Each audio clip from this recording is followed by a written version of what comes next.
আসসালামু আলাইকুম। দেখেন চঞ্চল ভাই আমাকে কি গিফট করছে, মেসেজ থেকে অর্ডার করছিল। তো দেখেন কত বড় একটা বক্স। তো চলেন দেখা যাক এর মধ্যে কি আছে। আমি তো এই যে কেবল নিয়ে আসলাম, তো কেবল নিয়ে আসছি, দেখা যাক এর মধ্যে কি আছে। আমি এই যে উঠে দেখাই, তাহলে আপনারা বুঝতে পারবেন যে কত বড় বক্স। এই যে দেখেন, আর সাথে কি কি আমাকে দিছে মিষ্টি ভাবি, আর হচ্ছে আমি বাজার থেকে কি কি আনছি সেগুলাও দেখাবো। তো এই যে দেখেন কত বড়, মাই গড, এর মধ্যে আরো একটা বক্স।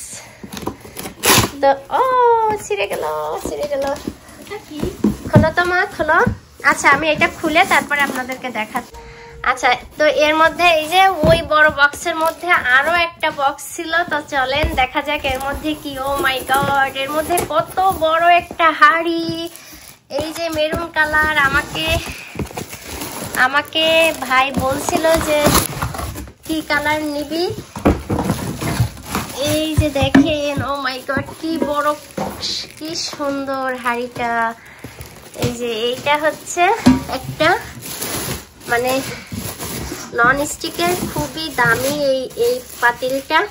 এই যে, আর এইটার মধ্যে এই যে বড় একটা হচ্ছে ঢাকনা। বাবা কি প্রসেসিং করে দিছে।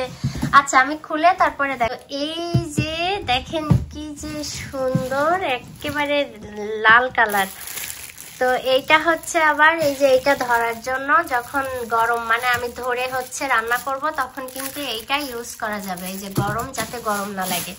তো কালারটা কেমন হলো আর পাতিলটা কেমন হলো অবশ্যই জানাবেন, ঠিক আছে? অনেক বড় একটা পাতিল।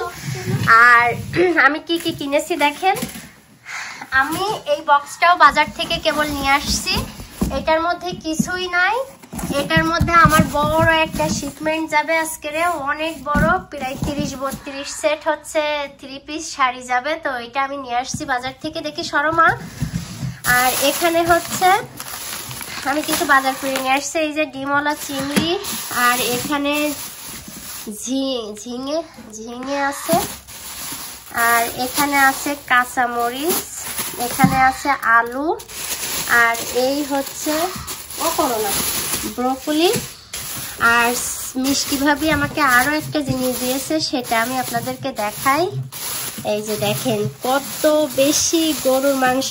ওরা হচ্ছে এই যে এখানে আবার ভুড়িও আছে। চঞ্চল ভাই কিন্তু নিজে হাতে ভুড়ি পরিষ্কার করছে, করে প্রসেসিং করে তারপরে এই যে আমাকে দিচ্ছে। স্বামী সাবা তো খাবে না, আমি একাই খাবো। আর এর মধ্যে কিন্তু এই যে গরুর মাংস দেখেন, এই গরুর মাংস, গরুটা কিন্তু ওরা হচ্ছে 4-5 জন মিলে একটা গরু হচ্ছে জবাই করে তারপরে মাংস নিয়ে আসছিল। তো দেখেন আমাকে কত বেশি মাংস দিছে। এই যে এগুলা সব আমাকে দিছে।